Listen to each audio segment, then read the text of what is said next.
राम द्वारा धनुष भंग। लक्ष्मण को अत्यंत क्रोध एवं आवेश में देखकर राम ने संकेत से उन्हें अपने स्थान पर बैठ जाने का निर्देश दिया और गुरु विश्वामित्र की ओर देखने लगे, मानो पूछ रहे हों कि वर्तमान परिस्थिति में मुझे क्या करना चाहिए।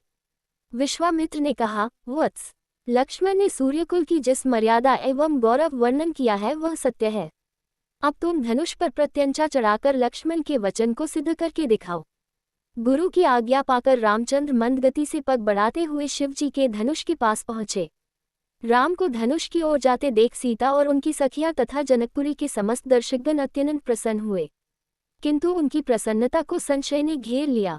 वे सोचने लगे कि जब विश्वविख्यात शक्तिशाली राजा और राजकुमार इस शिवजी के धनुष को हिला नहीं सके तो राम जैसे सुकुमार किशोर पिनाक की प्रत्यंचा चढ़ाने में कैसे सफल हो सकेंगे।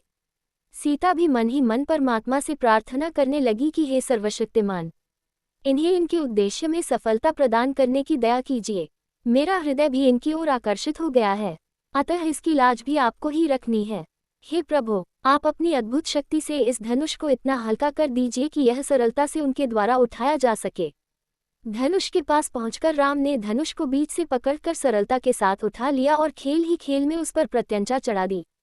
प्रत्यंचा चढ़ाकर ज्यों ही उन्होंने धनुष की डोर पकड़कर कान तक खींची त्यों ही वह धनुष भयंकर शोर मचाता हुआ तड़तड़ा कर टूट गया। उस नाद से अधिकांश दर्शक मूर्छित होकर भूमि पर गिर पड़े।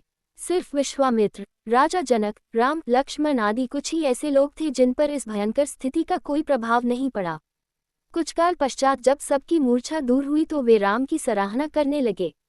धनुष भंग हो जाने पर राजा जनक ने विश्वामित्र से कहा, मुनिव, मेरी प्रतिज्ञा पूर्ण हुई, इसलिए अब मैं सीता का विवाह रामचंद्र के साथ करना चाहता हूँ।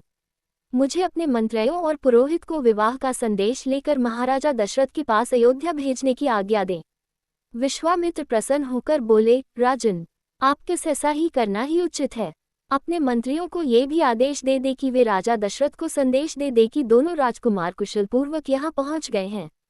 विश्वामित्र के वचनों से संतुष्ट होकर मिथिलापति जनक ने सीता को बुलवाया। वे अपनी सखियों के साथ हाथ में वरमाला लिए मंथर गति से लजाती हुई वहां आईं जहां धनुष को तोड़ने के पश्चात श्री रामचंद्र खड़े थे। सखियों ने मंगल गान प्रारंभ किया और लज्जा, संकोच एवं हर्ष के भावों से परिपूर्ण सीता जी ने धीरे से श्री राम के गले में वरमाला डाल दी।